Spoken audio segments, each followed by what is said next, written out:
There really are dangers if we don't change our energy system soon. We could exhaust the fossil fuels and go look for alternatives, but remember, the prices went way up at peak whale oil, not when the whales were nearly gone. If we let scarcity arrive with fossil fuels before we find alternatives, there will be big problems. Scarcity in the past has contributed to wars and conflict and government interventions and other things that we really don't like. And if we burn before we learn, climate change will make life much harder for people. And many people are already suffering from this, and many more will. So I will come back to the good news of what happens if we restrain CO2 efficiently and make a good change to a better system. But if we don't, there's a lot of problems that can come. The coming changes in climate and what that does to us will be bigger than the ones we've lived through already. The past changes had some winners and some losers. We had adaptive capacity to handle them. As we move outside of that, it will be mostly people who are hurt by the change, not being helping people. The costs go up faster than the temperature does. Each degree costs a lot more than the previous one, so it's super linear. And the uncertainties are mostly on the bad side. It could be a little better, a little worse, or a lot worse, but not a lot better. So we'll walk through a few of these. Maybe the biggest one is going to be heat stress on people and crops and animals. People are dying of heat already, but there's nowhere on Earth that has to be fatal if you're careful from the heat outside. That if you're sitting there naked, in the shade, in the wind, drinking water, that you're going to die because your body can't lose heat. Younger people who are listening to this could live to see the day when we make places on the earth that are fatal for unprotected humans. You can't go out there for long because you will die. Long before that, people don't want to live there. We're going to be driving people to move. It's very difficult to get everyone on Earth an air conditioner right away. And so there's huge dangers could come from this to our animals, to our crops, to us. We'll talk about sea level rise. We are driving that. More floods and more droughts. We'll hit that. More energy for the strongest storms, loss of some protections against some diseases that can spread, stress on living things, and it especially hits poor people in hot places. So that's what we're worried about. Let's look at a couple pieces of that. This is a picture stolen from the Voice of America from the civil war in Syria. A drought hit. The drought did not cause the war that killed 500,000 people. Other neighboring areas also had droughts, and they didn't start fighting a war. But drought clearly contributed to stress on the people living there, and the least happy country broke and went into war. We loaded the dice to come up drought. We made that drought 2 or 3 times more likely. The drought contributed to stresses, which contributed to a horrible war. This is the future by the time today's students are old if we do not change our energy system. It's a projection for medium, sort of somewhat high release of CO2, but not the highest. Green is less drought, but no, you are not farming in the Sahara. It's still the Sahara.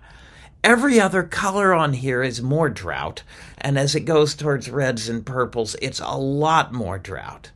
And in places where drought is already implicated in causing bad outcomes, lots and lots and lots more drought. This is a NASA history and projection, a beautiful little image that NASA put together. This is going to start in the past and run through today into the future. Blue is not drought, and brown is drought.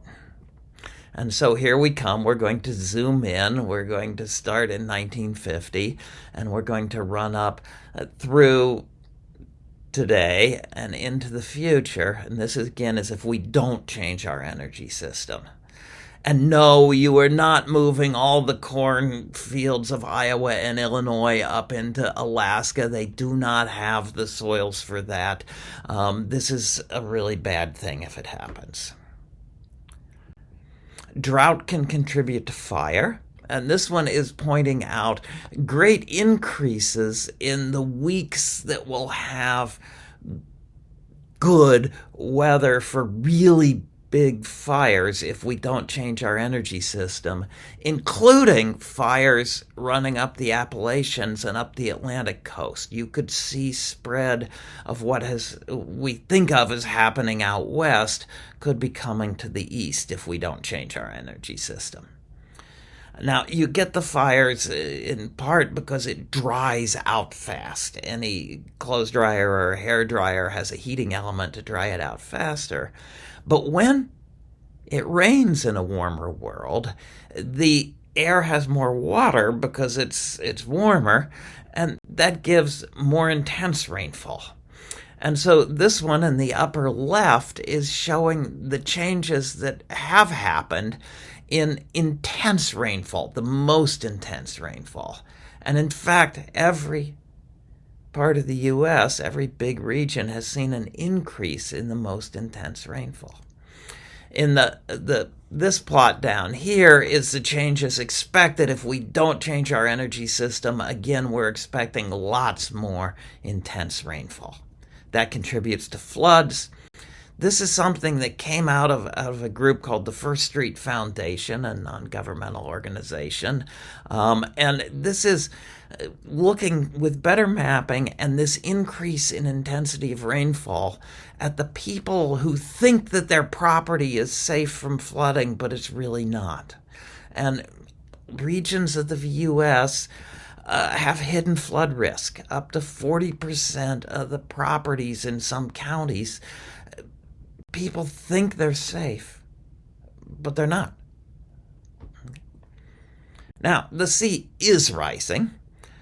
These are the data from satellite altimetry looking at the surface of the ocean as it rises. It's not very fast yet, but it is accelerating. That already matters.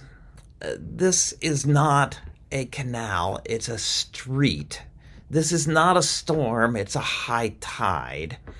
They call this nuisance flooding at this point, and they call this adaptation. You don't want salt water splashed into your front yard to kill the grass by big vehicles going through fast, so you put up a no-wake zone sign in the middle of the street when the tide is high.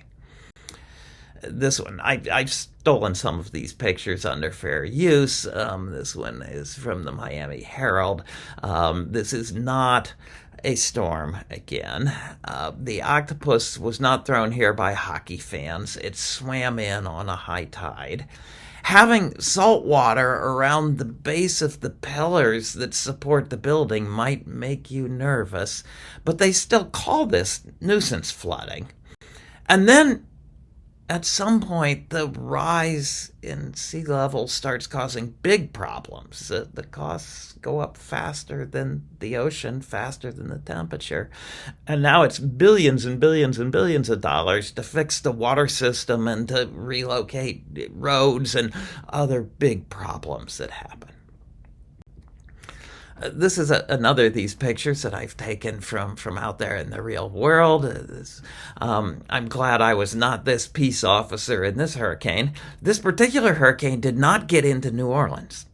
We are already committed to enough sea level rise that this wall has to be raised to keep the water from getting over.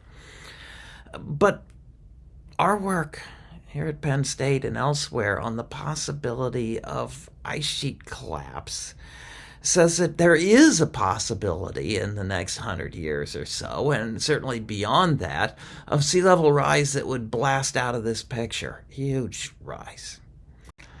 The projections that people are most relying on now that come from the United Nations do not melt most of Antarctica in the lifetime of today's students. They have 99.8% of Antarctica surviving through 2100. Except then they say, well, but there is a possibility that it won't. And so then sea level rise would be much more. So the uncertainties on sea level rise, it could be a little better, it could be a little worse. There's no huge good out there, but there could be a real bad. Now, what we'll look at next is how we use this knowledge and how we get a response that gives us a larger economy with more jobs, with improved health, with greater national security, in a cleaner environment that's more consistent with the Golden Rule, because we can do that.